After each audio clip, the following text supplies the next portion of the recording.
Hi everyone and welcome back to my channel. Today's video is going to be about 10 top tips that I have in order to help you look more expensive on a budget. So for me, I am a keen advocate of spending not crazy amounts on lots of designer wear and stuff to try and look expensive, because we've all seen those people who dress up in head to toe designer and still look a hot mess. So I think you can still look elevated and look put together and look a bit more expensive with just a few tips that will not break the bank. So I hope this video is helpful for you. These are kind of some style rules that I go by, and yeah, if you like the video, please do give it a thumbs up and do subscribe for some similar content. And I'm just going to get straight into it. Number one, I would say, is underwear. I think a lot of us focus so much on just the clothes and stuff. We don't think about what's going on underneath. Now, I would advocate to get a bra fit. It's like heaven when you're wearing the right size bra. So I was shocked at where my boobs were supposed to sit compared to where they were sitting before I had my bra fit. So I went to M&S about a month or so ago and got a good fit, and I'm really happy with the bras that I bought. Clothes and tops in general just look so much more flattering and fit better on me with the right bra, and I think it just adds a really important element to the silhouette underneath your clothes before you start building on top of them. So definitely go and get a good fitting bra. It's also really good for your boob health and also your back. You get more support, and yeah, it's just a great idea to go and get the right fitting bra. And also don't underestimate the importance of shapewear. So shapewear isn't just about trying to make yourself look 10 dress sizes smaller. It's just about smoothing that silhouette underneath your clothes. So kind of emphasising your waist, giving your bottom a good lift and a good shape, and just really making the building blocks for you building your clothes on top of that, really making it nice and smooth, particularly when you're wearing sort of bodycon dresses or more fit critical clothing. Having a nice base with sort of shapewear I think is a really good idea. For me, it's not practical on a day-to-day. It's a little bit too restrictive for me on a day-to-day, and most of the things I do wear daily tend to be a lot looser fit, so I don't really feel the need to have shapewear all the time. But definitely for those events and things like that, when you just want to feel a bit more confident and give a really nice smooth silhouette underneath your clothing, definitely go for some shapewear. Tip number 2 is personal grooming. It sounds really obvious, but I think it's just something that will help you look put together when you have your hair looking on point, so your eyebrows are done, your nails are groomed, you know, you've got a nice perfume on, you know, a little pop of colour on the lip. Yeah, I've got a full face of makeup on too. However, you don't have to have a full face every day. I don't have a full face every day, but popping on some lipstick, just making sure sort of your eyebrows are groomed and your hair looks neat and your nails look neat, all really helps in making you just look that little bit more put together. And it really doesn't have to break the bank. So as you know, I spend £5.50 on these bad boys from Boots every month. These are my nails, and I think I look quite groomed in terms of the nail front. I don't spend money on shellacs or acrylics or any other fancy sort of nail treatments that are out there. Or if you're not into false nails or you can't wear them for work reasons and stuff like that, just make sure that they're clean and that they're cut and shaped nicely. Maybe pop a layer of clear nail varnish on, and yeah, you can just look really nice that way. So definitely think about the outward appearance in terms of grooming, and also the underlayers of your clothes before we start talking about clothing. So tip number 3 is an important one, and it's fabrics.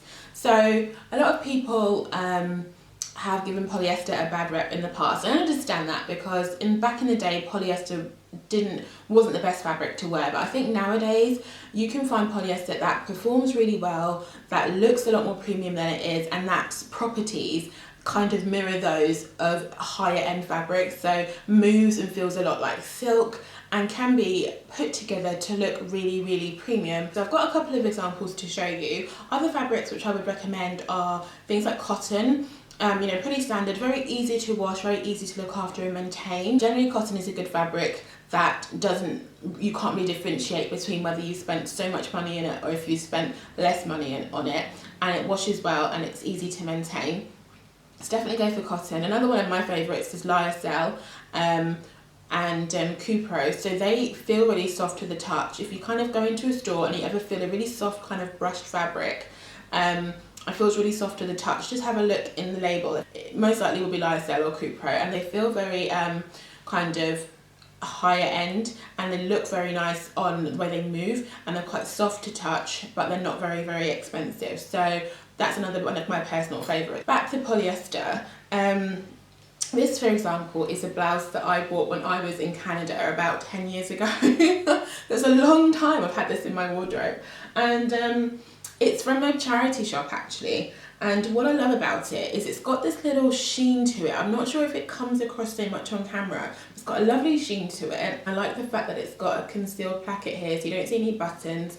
And it's just very easy to wear, very loose fitting. And it's 100% polyester. And what I love as well is that because of the colour of it, it's coming on a little bit lighter on camera than it is in real life. But this is a very nice colour to wear with neutral tones. So think your creams, your camels, really put together with something like that, I think looks very high end, even though it's 100% polyester shirt. And similarly, I've got this shirt here from Topshop, and which I bought quite recently, and it's got a gold fleck in the print, so it's a leaf print shirt. And if I kind of try and bring that as close as possible for you to see, it looks a little bit more expensive than it is because of that gold speck in the shirt. It also feels very heavy. It's 100% viscose, but it feels heavy. And with the piping at the cuff and all the way around the collar and down here at the lapels, it just looks a little bit more expensive than it was. I think it was about 30 something pounds. So one thing I would say about when you're shopping is really try and look for how fabrics feel in your hands, particularly, and how they move. So basically, when I was on a training course, because I work in the industry, I was once on a training course, a leather course, I think, and I'll never forget what the tutor said. He said, you know, really trust your hands. How does fabrics feel in them? And I think that's something that I have kind of carried along with me, just generally in my life as well. I tend to focus more on how they move, how they feel, as opposed to what's on the care label, really. So, you know, it might be polyester, but it might look a lot more expensive than it is. So just bear that in mind when you're shopping. If something feels scratchy or, you know, doesn't feel good or doesn't look good to the eye, then don't bother buying it, and look for something within your price range that just looks a little bit more expensive. Actually, so when I'm talking about fabrics, another key point is to think about faux versus real. So if you can't afford real leather because it can be very expensive, do go for better versions of faux leather. And there's so many good versions out there on the high street. So Topshop does really great faux leather jackets, as does Zara. I know there's people out there who are watching this who don't wear leather for whichever reason. So these are great alternatives for you as well. Fabrics like suede are really great because it's very hard to tell the difference between real suede and faux suede. So you can really get away with just wearing faux suede until you can afford real suede, and you might not even want to wear real suede, but you know, faux suede is a great one because you can't tell the difference really at all between a more expensive suede item and a cheaper suede item. So that's a really good fabric to go for on a budget. In terms of faux leather, I would always try to go for those ones that look as much like leather as possible. So not so spongy and not so thick looking. Like try and feel a little bit softer. As the Zara bag that I showed you in my previous haul, for example, is a good example of that. If I'm not buying leather pieces, trying to look at it, feel it and see and think to the naked eye, would this look like real leather? If it smells very fake, if it feels too spongy and too thick and kind of just looks really fake, then I'd probably steer away from it. So point number 4, I'd say, would be tonal dressing. Now, I love dressing in one colour, in different shades, but all the way through. I think it makes for a really chic and elegant looking outfit, and you definitely look more expensive than you are. Now, I've got a video up, which I'll link up here even, where I will take you through some tonal dressing outfits and I'll show you them. And I think I'll use the colour green and pink as the colour examples, because it doesn't always have to be a very neutral colour or all black. Now, I do like to wear all black, that's just a personal preference as well, and I think that looks really chic too. So I guess leading on to point number 5 would be jewellery, because if you are wearing all black, jewellery can really elevate an outfit and make you look a lot more expensive than you are dressed. So I personally prefer statement necklaces, but delicate jewellery does exactly the same thing. I've got a couple of examples to show you. this necklace that I got from Zara, for example, is perfect against a black dress. The contrast is beautiful and it just looks very, very expensive, but it was not. I think it was about £30, which, yeah, is pricey for a necklace, but for what it does to your outfit, I would say, the amount it elevates it, I think it's very well worth it. So it doesn't have to be a £30 necklace, but finding a statement piece of jewellery that you can wear that looks a little bit more expensive than it is will really help lift your outfit up that next level.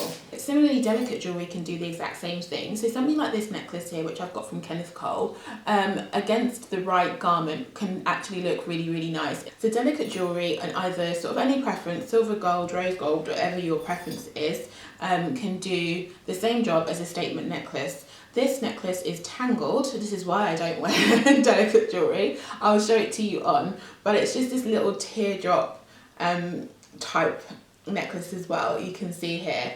And I think it's really, really pretty on, and just that hanging delicately around your neck with a black dress or a navy dress, I think will look really, really chic and elegant. Just briefly sticking with jewellery, I tend to just wear these Swarovski earrings here, and I tend to also just wear these faux pearl earrings too. I do love a hooped earring as well, which I sometimes wear, but generally this type of earring, these types of earrings, a small drop, a nice little delicate stone, look expensive, and it doesn't have to be branded. You can easily get these from most high street stores, but if you do want to invest in an earring, that's what I would probably recommend doing, because I would spend so much money on lots of costume jewellery where the gem would fall out or my ear would turn green or something like that. But you know, just taking that £6, £12, £5, £10 that you're spending over the course of, you know, 6 months or whatever to a year on lots of packs of earrings, I'd probably just take that, go to a store where you can get a little bit more of an expensive product that would just last you throughout. Like these, I've had no problems with these, I'm always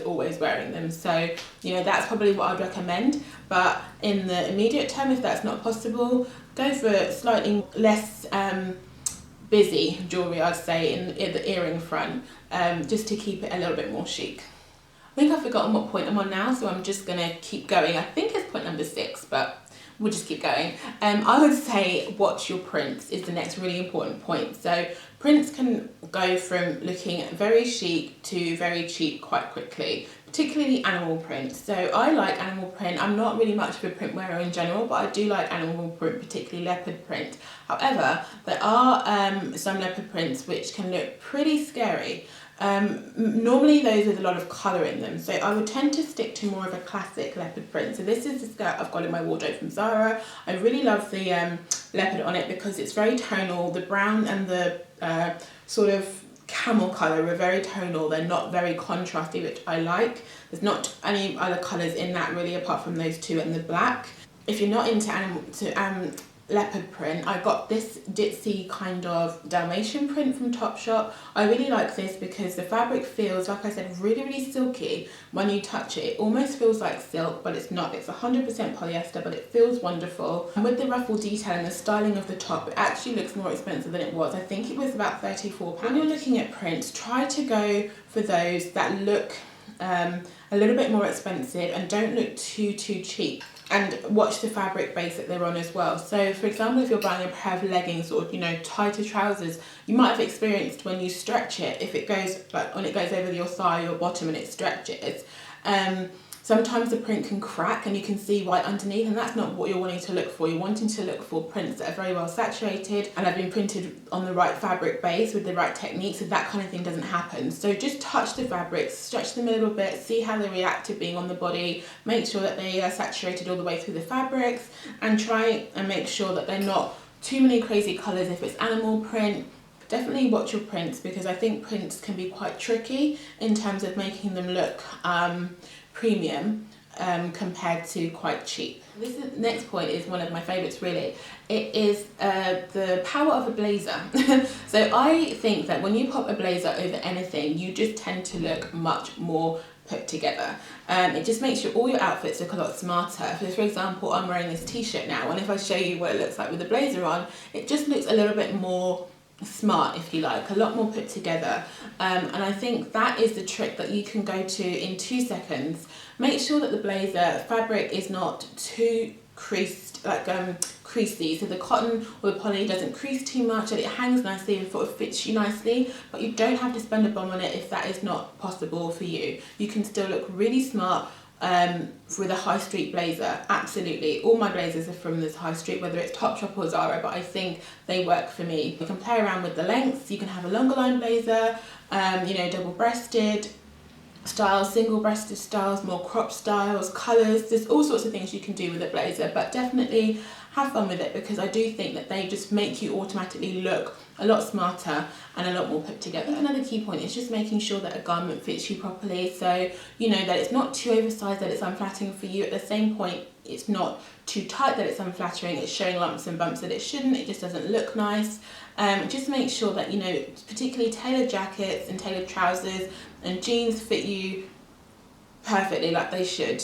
And I think getting your items altered is a good option for this as well. I mean, it doesn't have to be expensive. I think you can look around your local area, look on Gumtree, and you'll actually be pleasantly surprised. People that are working from home or from smaller independent stores can actually be quite viable in terms of alteration, so definitely take a look at that. Actually, also, let's not focus too much on labels as well in terms of size labels. So I just think product needs to fit you properly, and whether I've got clothes in my wardrobe that vary from a size 10 to a size 18, and it doesn't bother me in the slightest. It's more about how something fits you. You know, you're not going to be walking down the road and have someone chasing you looking at your clothing labels. You know, it's more about how things look on you and how you feel in them. So don't worry at all if you're wearing a varied size range, because you know you're not all the same size in one shop, in different shops, and also it doesn't matter. No one's gonna know. You can also alter your own clothes yourself. For example, I've bought a coat from Zara that I love the coat but don't like the buttons. I think they're too small and I don't like them being black. So I'm going to alter the buttons myself and just get some buttons that are grey and tonal, sort of dove grey if I can, and much more like the buttons on my COS coat. And if you're a dab hand at a sewing machine, then I wish I was you, because I'll be doing a lot of it myself. But you know, I can stick to a button. I can do a button and a hem, that's about it. But you know, alter the items yourself, customise them yourself. You know, embroidery and patches and badges and all that kind of thing are really on trend, so you can kind of look at a designer garment that's got this kind of thing on and go and buy the patches and the badges and things yourself, and just customize your own items and sort of get the look for less, if you like. So there's a lot of things that we can do ourselves as well, particularly when it comes to trends like that, to kind of just avoid having to spend money on that trend piece. So if you can, try and spend more on bags and shoes. Now that's not always possible, and I understand that, so I've got a couple of examples here. These are both fake leather bags, but I think they look a bit more premium than they are. So this bag you were seeing in my previous haul, what I love about this, even though it's not real leather, because it has got this gold detailing, it looks a lot more expensive than it is. If you're buying items that aren't the real deal, try and look for styling details that just make them look a little bit more expensive than they are. So I think this is a great example of that. Similarly structured bags tend to look a little bit more expensive than they are. This bag from Zara is very structured and it tends to look a little bit more expensive than it actually was. I think it was also about £30 if I remember correctly, or maybe 40. It's got a little bit of contrast detail in here, which is actually quite nice. With the gold trims, with the orange contrast and the black, I think it looks more expensive than it was. And it's a nice work bag. So, you know, if you can't be spending a lot of money on designer bags or even more expensive leather bags that aren't designer, definitely go for bags like this, which are more structured, or that the bag I just showed you, which has a little bit of an added design detail that just make it look a little bit more premium than it actually is. Okay, so the final point I guess I'd really say is just confidence. It sounds so cliche, but it's true. You know, whether your item is from Primark or Prada, if you're not confident about what you're wearing and you're not walking out there, you know, with your head held high, feeling good about how you look, then there's no point, you know, in applying any of these other rules. So just be confident in yourself. You know, we're not all at the stage where we can be going and buying head-to-toe designer, and I don't think you really need to. I think you can still look absolutely amazing from the high street, well within your budget, just applying a few simple rules. So be confident with what you've got, be happy with the place that you're at, work with what you've got, and I think, you know, that's one of the best style rules you can really have. Go out there with a smile and a proper lipstick and you know, I think that really helps to make you just look a lot more elevated. And confidence is really very attractive. So I hope you found this video helpful. It's just a few tips that I sort of go by to try and look a little bit more expensive and try and elevate my items to look a bit more expensive than they actually were. I don't think you need to spend, you know, shed loads of money on designer clothes. If you have the money and you want to do that, absolutely go for it. But I do think that you don't need to. You can still look very, very put together, spending a fraction of the price. And I think it's very important to kind of just explain that and let people and try and help people as much as possible in that area, particularly in this day and age where we're very much focused on aspiring to what other people have, even if we're not in that position to do so. And that's something I feel quite strongly about. So I really think that, you know, if you're a student, or if you're not a student, but you're just not, you know, you don't have the means to spend so much money on designer things, I think you can still look really, really great using our Great British High Street, which is amazing for product in massive price ranges. Also using vintage stores, charity stores, eBay and things like that, and really just putting your items together in a way that look very chic and elegant and expensive, but of a fraction of the price of something designer. So I hope it was helpful. Do let me know if there's anything that I've missed out that you think should be on this list, and I will catch you in my next video. Bye.